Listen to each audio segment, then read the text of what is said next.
Setiap tahun semakin banyak orang yang bertanya, lebih baik mencicil rumah atau menyewa rumah ya. Dan sayangnya banyak sekali konten-konten yang membandingkan antara membeli rumah dan menyewa rumah ini tidak membandingkan secara adil ya.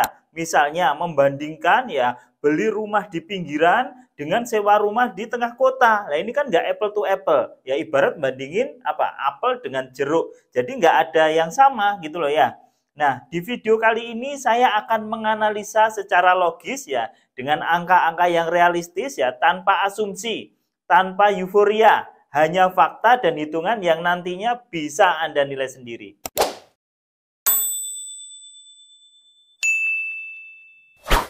Kita mulai dari menyewa rumah ya. Jadi menyewa rumah ini memiliki kelebihan utama yaitu fleksibilitas ya. Jadi kalau kamu mau sewa rumah kan tidak perlu DP ya. Tidak perlu DP, kemudian kamu mau pindah kapan aja bebas ya. Misalnya nggak cocok sama tetanggamu, kamu besoknya atau bulan depannya pindah nggak masalah ya. Atau misalnya nanti kamu nggak cocok dengan lingkungannya segala macam, atau kamu mau pindah tugas, kamu fleksibel mau pindah kapan aja bisa kan gitu kan ya.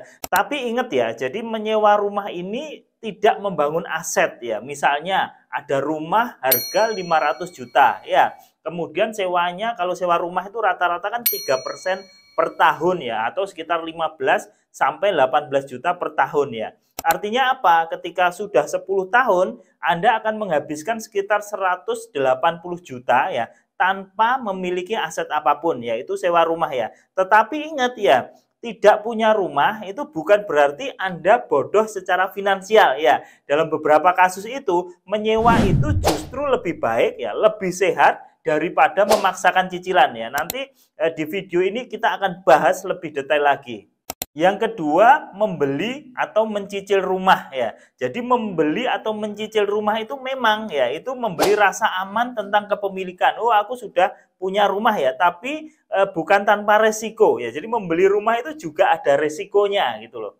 Jadi teman-teman ya, rumah itu memang bisa menjadi aset jangka panjang ya, namun bukan aset liquid ya. Artinya apa? Ketika kamu butuh uang sewaktu-waktu, sekarang menjual rumah second itu ya, rumah bekas ya, itu bukan perkara mudah. Jadi kalau kamu butuh uang cepat ya, nggak bisa langsung cair. Misalnya hari ini kamu butuh 500 juta gitu, langsung rumahmu kamu jual hari ini clear gitu, nggak bisa seperti itu ya. Jadi rumah sekali lagi bukan aset liquid ya. Dan ingat juga ya, lebih dari itu, kalau Anda tidak disiplin membayar cicilan ya, rumahmu bisa disita oleh bank. Contoh nih, kamu rutin nih nyicil rumah rutin ya, selama 10 tahun, misalnya cicilanmu 15 tahun, kamu nyicil tiap bulan itu tepat waktu selama 10 tahun ya. Kemudian di tahun ke-10 ini kamu mulai karena kesulitan finansial susah nyicil gitu. Telat sebulan aja udah pada datang tuh orang-orang bank ke tempatmu ya. Nanti rumahmu mulai disemprotin ya, ditulisi rumah dalam anggunan ya, nanti ditempelin stiker ya, segala macam. Jadi mencicil rumah itu kamu harus mempersiapkan jauh-jauh hari gitu loh. Mempersiapkan cicilan jangka panjang gitu loh. Jangan sampai ya kamu mencicil rumah ya misalnya 15 tahun seperti contoh tadi, 10 tahunnya lancar. Tapi di tahun ke-11 ya kamu telat 1-2 bulan aja sudah seperti orang nggak pernah nyicil gitu loh. Orang bank akan ngejar-ngejar kamu terus gitu loh. Dan yang penting untuk dicatat ya, jangan membandingkan gitu. Cicilan rumah di pinggiran ya, kota, misalnya di pinggiran Surabaya itu ada Gresik sana atau Sidoarjo yang ujung ke sana yang cicilannya hanya 2,5 juta per bulan ya. Kamu bandingkan dengan sewa rumah yang di tempat strategis gitu, di Surabaya gitu loh. Yang misalnya harga sewanya 30 juta per tahun, berarti kan per bulannya ketemunya 2,5 juta. Nah, jangan dibandingkan gitu loh, karena akses lokasi ya, aksesnya, nilai fungsionalnya itu berbeda. Jadi kalau kamu pengen membandingkan ya, sewa rumah sama cicil rumah ya, itu harus dengan lokasi dan tipe yang setara, itu baru fair. Nah, banyak sekali konten-konten di sana itu membandingkan ya, banyak konten yang membandingkan, oh kalau sewa rumah ini, kalau beli rumah seperti ini duit nggak akan kembali. Tapi yang dibandingkan adalah tipenya beda ya, lokasinya nggak setara. Kamu bandingin cicil rumah di Gresik sama sewa rumah di Surabaya ya nggak matching gitu loh ya. Jadi harus setara biar nanti apple to apple. Nah, ini aku ada simulasi ya. Simulasi sama-sama nyicil rumah atau beli rumah ya. Atau yang satunya itu sewa rumah. Nah, ini harganya misalnya sama-sama 500 jutanya ya.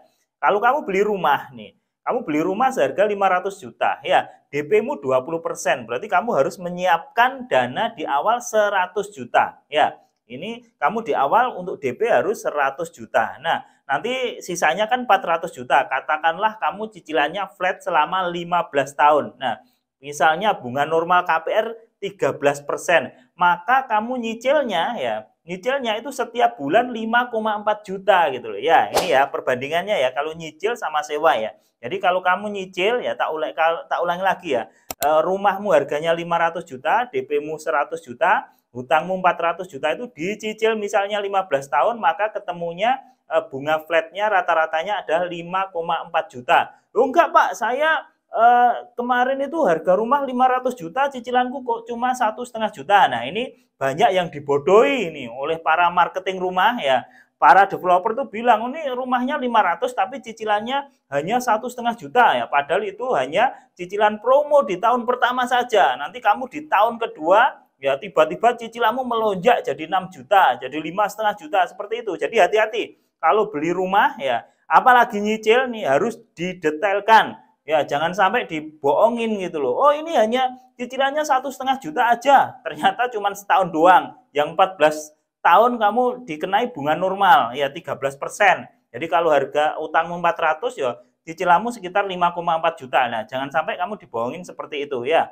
Jadi balik lagi. Jadi kalau kamu beli rumah 500 juta ya, kemudian DP-mu 100 juta, ya cicilanmu itu rata-rata 5,4 juta per bulan selama 15 tahun. Nah, jadi nanti setelah 15 tahun itu kalau kamu total itu cicilanmu sekitar 972 juta. Nah, kemudian ditambah DP tadi 100 juta, berarti kamu mengeluarkan uang sejumlah 1 miliar 72 juta. Nah, itu kalau kamu beli rumah atau nyicil rumah.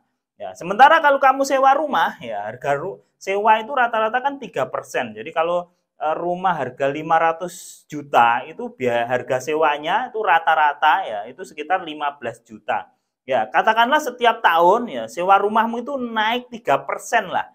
Naik 3% ya. Jadi nanti kalau tahun ini 15 juta berarti tahun depan itu ketemunya 15 juta 450 misalnya seperti itu ya. Maka selama 15 tahun ya kamu perlu mengeluarkan uang sejumlah 278 juta ya.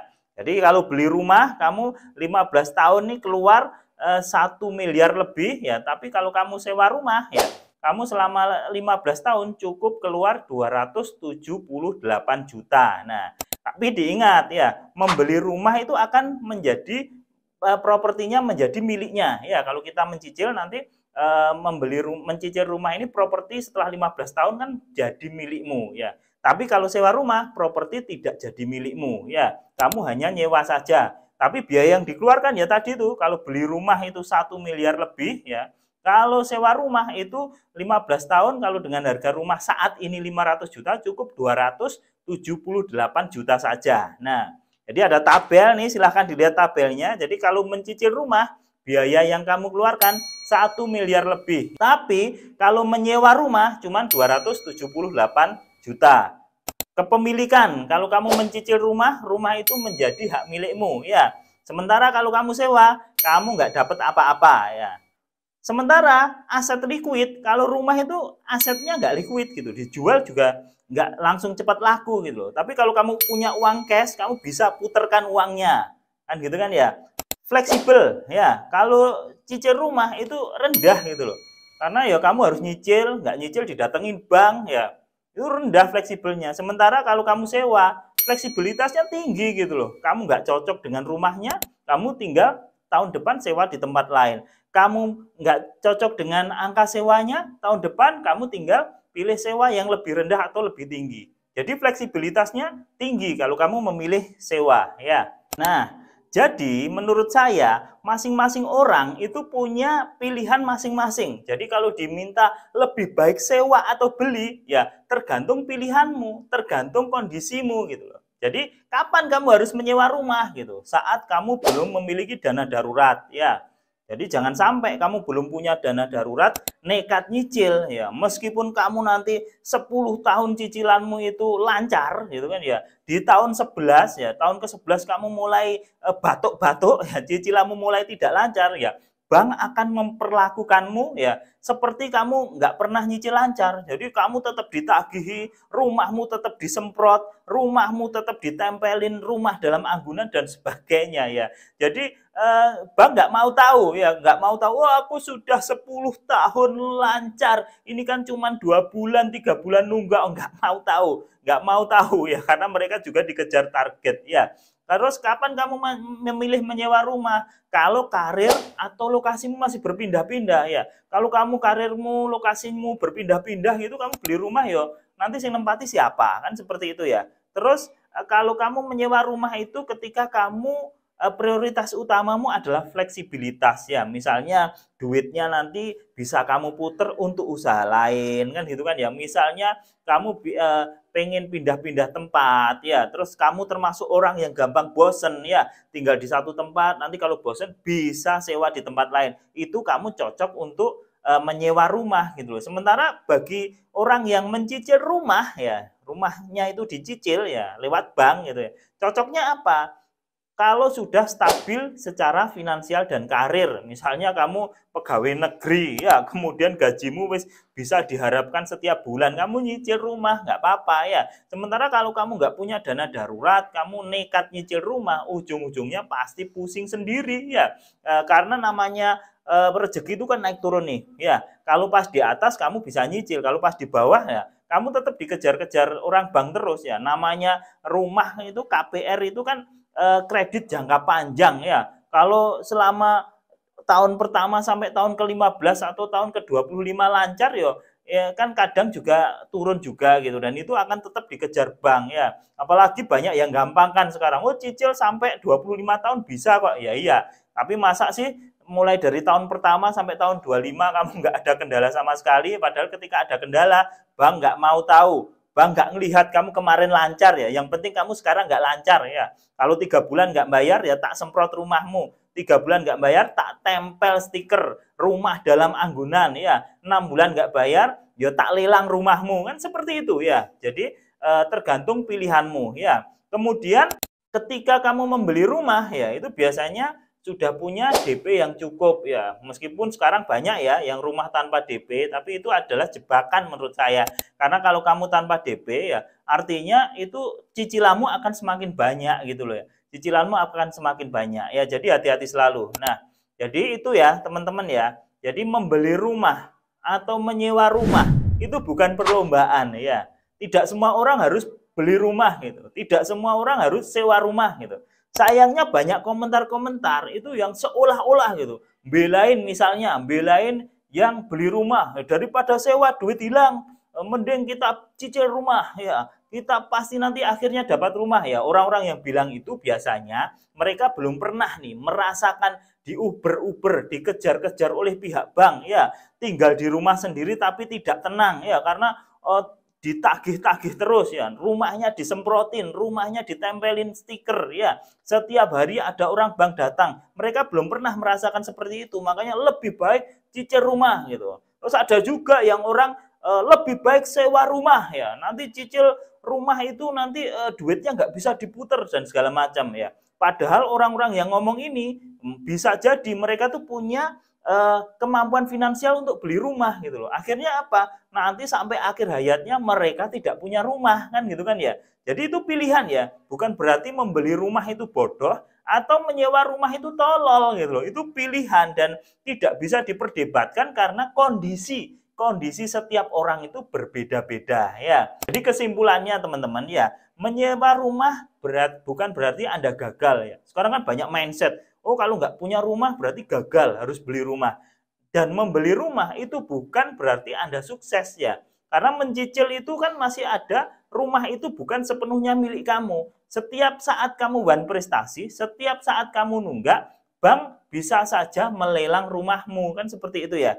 Jadi yang paling bijak adalah memilih opsi yang sesuai dengan kondisi Anda sekarang. Nah, Yang memutuskan Anda sendiri gitu. Yang tahu Anda sendiri, bukan omongan orang lain gitu loh. Orang lain ngomong ini ngomong itu karena nggak tahu kondisi Anda. Ya, mereka menyarankan beli rumah, mereka menyarankan sewa rumah, tapi mereka bukan Anda gitu. Dan Andalah yang lebih tahu tentang kondisi Anda sendiri. Jadi teman-teman, meskipun membeli rumah berarti memberi rasa aman tentang kepemilikan karena sudah, oh ini punyaku ya. Tapi bukan sepenuhnya tanpa resiko. Di video ini saya juga sudah jelaskan resiko membeli rumah itu seperti apa, ya, nyicil rumah itu resikonya apa aja, dan resiko menyewa rumah juga seperti apa. Dan Andalah yang menentukan karena Anda yang lebih tahu tentang diri Anda sendiri. Assalamualaikum warahmatullahi wabarakatuh.